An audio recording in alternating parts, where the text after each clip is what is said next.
Assalamualaikum warahmatullahi wabarakatuh. Nama saya Nur Aliza Riotianti dari kelas 12 OTKP 1. Di sini saya akan menjelaskan tentang kas kecil atau petty cash. Pengertian petty cash atau kas kecil merupakan dana yang relatif kecil yang dikeluarkan oleh suatu perusahaan secara berkala atau secara periode untuk memenuhi kebutuhan sehari-hari atau memenuhi kebutuhan peralatan atau pembekalan dalam suatu kantor.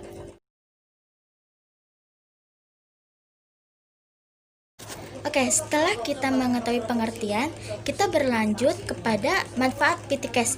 Petty cash ini memiliki manfaat yaitu untuk mengetahui seberapa besar jumlah yang dikeluarkan sehari-harinya oleh suatu perusahaan.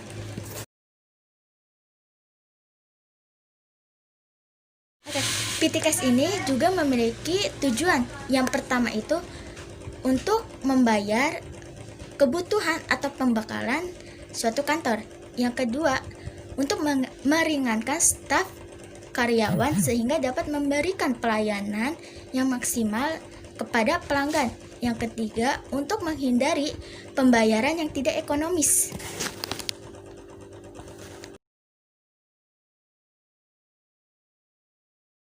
Karakteristik petty cash ini ada 5.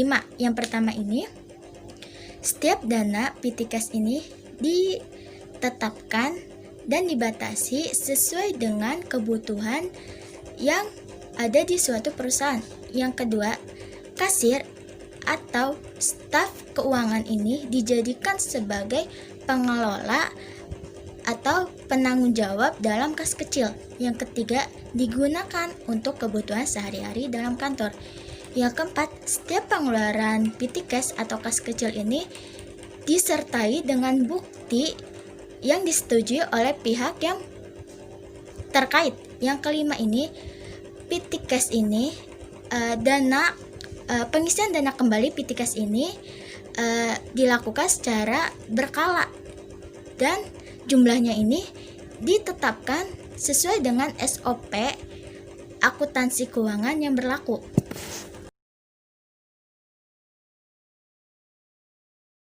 Petty cash atau kas kecil ini memiliki 2 metode, yaitu metode impuls atau tetap, yang kedua fluktuasi atau tidak tetap.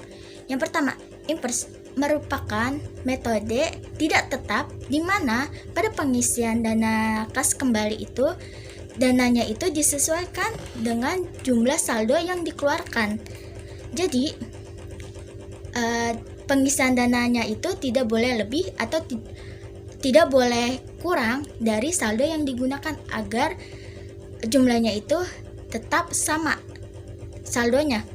Contohnya ini pada suatu perkantoran pada periode bulan April ini saldo awal suatu perusahaan ini sebesar 5 juta dan terpakai sebesar 3 juta.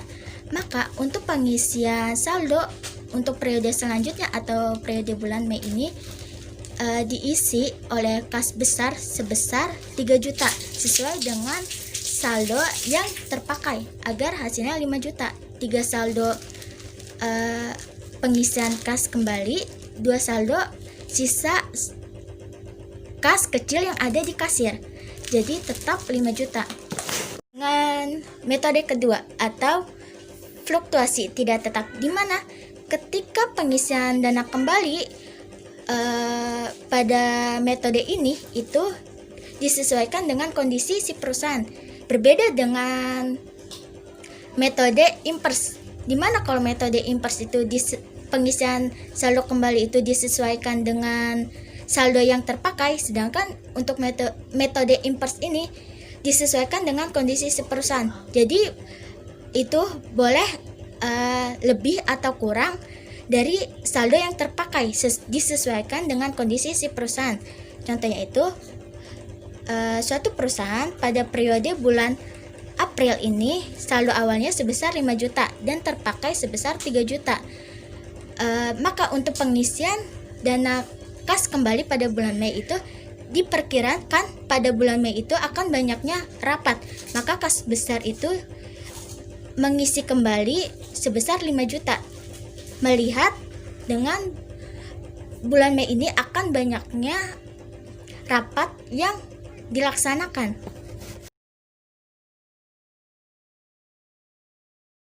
Dokumen yang dibutuhkan dalam PTKes atau kas kecil ini ada beberapa. Yang pertama itu ada bukti kas keluar, yang kedua ada cek, yang ketiga ada permintaan pengeluaran kas kecil, yang keempat ada bukti pengeluaran kas kecil, yang kelima ini ada permintaan pengisian kembali dana kas kecil.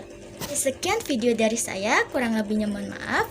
Wassalamualaikum warahmatullahi wabarakatuh.